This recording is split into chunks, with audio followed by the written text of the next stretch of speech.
ఉదయకాల ప్రార్థన. పరిశుద్ధుడైన మా ప్రభువా, కృపగలిగిన మా తండ్రి, మీకే స్తుతులు, మీకే స్తోత్రాలు, వందనాలు చెల్లించుకుంటున్నాము తండ్రి.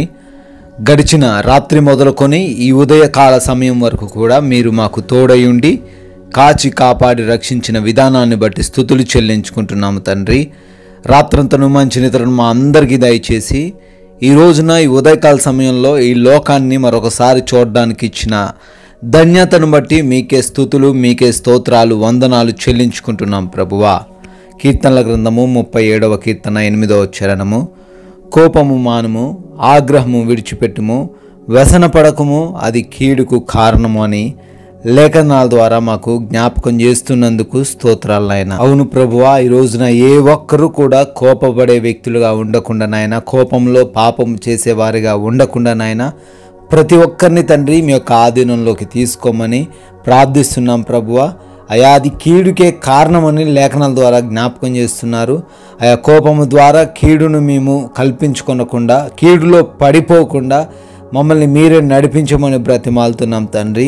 మాకు ఈ రోజున కోపము జరిగించే సంఘటనలు ఏవి కూడా ఎదురుకాకుండా తండ్రి, అయా శాంతి సమాధానాలు కలిగి ఆయా కోపాన్ని అణుచుకొని జీవించే వారంగా ఉండటానికి కృప చూపించమని ప్రార్థిస్తున్నాం ప్రభువా. ఈ యొక్క ఉదయకాల సమయంలో ఈ ప్రార్థనలో ఏకీభవిస్తున్న ప్రతి ఒక్కరిని బట్టి పేరు పేరున ప్రార్థిస్తున్నాం. వారిని దీవించండి, ఆశీర్వదించండి, మీ కృపలో వారిని భద్రపరచుకోమని అడుగుతున్నాం తండ్రి. వారు చేస్తున్న ప్రతి ప్రణాళిక కూడా తండ్రి సఫలపరచమని బ్రతిమాలుకుంటున్నాము దేవా. అదేవిధంగా నాయన, ఎవరైతే ఈ రోజున ఎగ్జామ్స్కి, ఇంటర్వ్యూస్కి వెళ్తూ ఉన్నారో వారందరిని బట్టి అడుగుతున్నాము. వారందరినీ జ్ఞానముతో, జ్ఞాపక శక్తితో నింపండి తండ్రి. వాటిలలో క్వాలిఫై అవ్వడానికి, సెలెక్ట్ అవ్వడానికి కృప చూపించండి నాయన. ఈ రోజున మా యొక్క ప్రతి పనిని బట్టి కూడా మొరబెడుతున్నాము. చేస్తున్న ప్రతి పనిలోనూ తండ్రి మాకు ఆశీర్వాదాలు దయచేయండి. ఏ ఒక్క పనిలోనూ మేము వెనకబడిపోకుండా, ఏ ఒక్క పనిలో మాకు ఆటంకాలు ఈరోజు ఎదురు కాకుండా ఫలించేవారిగా మమ్మల్ని నిలవబెట్టుకోమని ప్రార్థిస్తున్నాము దేవా. అదేవిధంగా మా యొక్క ప్రతి ప్రయాణాన్ని బట్టి అడుగుతున్నాము. వెళుతూ ఉన్న, వస్తూ ఉన్న ప్రతి మార్గంలో మీ యొక్క అగ్ని కంచ, రక్షణ కవచం దయచేయండి. అయా మీ యొక్క కృపలో మమ్మల్ని భద్రపరచుకోండి. ఏ ప్రమాదము, ఏ అపాయము ఏ బిడ్డకు కూడా కలగకుండా కాచి కాపాడమని ప్రార్థిస్తున్నాము దేవా. నాయనా, ఈ రోజున మాకు అవసరమైన ప్రతి వాటిని బట్టి కూడా మొరబెడుతున్నాము. ఏవైతే మేము ఈరోజు పొందుకోవాల్సి ఉందో, కావాల్సి ఉందో వాటన్నిటిని ఎరిగిన దేవుడువు. వాటన్నిటిని సమృద్ధిగా దయచేయండి. మంచి ఆరోగ్యముతోనూ, ఆర్థిక పరిస్థితితోనూ ప్రతి ఒక్కరిని నింపమని ప్రార్థిస్తున్నాము.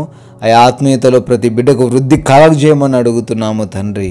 అయా హాస్పిటల్స్కి వెళ్తున్న బిడ్డలు ఉన్నారు, వారందరికీ మీరు తోడై ఉండండి. వారి హృదయంలో ఉన్న కలవరాన్ని తొలగించమని ప్రార్థిస్తున్నాము దేవా.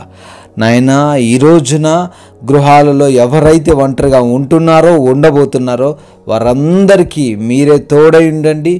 ఏ దుష్టుడు ఎవరును తండ్రి వారిని ముట్టకుండా కాపాడమని ప్రార్థిస్తున్నాం ప్రభువా. అయా ఈ రోజున మా సమయాన్ని మేము సద్వినియోగం చేసుకుంటూ విలువ లేని వాటి కొరకు మా విలువైన సమయాన్ని వృధా చేసుకోకుండా జ్ఞానము కలిగి ప్రవర్తించేలాగున కృప చూపించండి. ఎవరితోనూ గొడవలు, విభేదాలు, మనస్పర్ధలు లేకుండా ప్రతి ఒక్కరితోనూ సమాధానంతో జీవించే కృప దయచేయమని ప్రార్థిస్తున్నాము నాయన. అయా ఈ రోజున ఏ ఒక్కరు కూడా ఆకలితో అలమటించకుండా ప్రతి బిడ్డకు మంచి భోజనమును సమకూర్చమని అడుగుతున్నాము తండ్రి. ఈ ఎండవేడిమి నుంచి కూడా ప్రతి బిడ్డకు ఉపశమనము దయచేయమని బ్రతిమాలుకుంటున్నాము దేవా. అయా ఈ రోజున మా మాటలు, మా క్రియలు, మా నడవడిక, మేము చేస్తున్న పనులు వేటి ద్వారా మీ నామము అవమానపరచబడకుండా మీ నామానికి మహిమ తెచ్చే విధంగా మేము ప్రవర్తించుటకు కృప చూపించండి నాయన. అయా ఈరోజు మీ కృపను బట్టి నూతన సంవత్సరాలకు ప్రవేశించి బర్త్డేలు, యానివర్సరీలు సెలబ్రేట్ చేసుకుంటున్న వారు ఉన్నారు. వారందరినీ కూడా దీవించి ఆశీర్వదించమని ప్రార్థిస్తున్నాము. కొందరికైనా మేము మీ యొక్క రాజ్య సువార్తను ప్రకటించేవారిగా ఉండుటకు సహాయం అనుగ్రహించమని ప్రేమ కలిగిన యేసుక్రీస్తు వారి నామంలో ఈ ప్రార్థనను అడిగి వేడుకుంటున్నాం తండ్రి. ఆమెన్.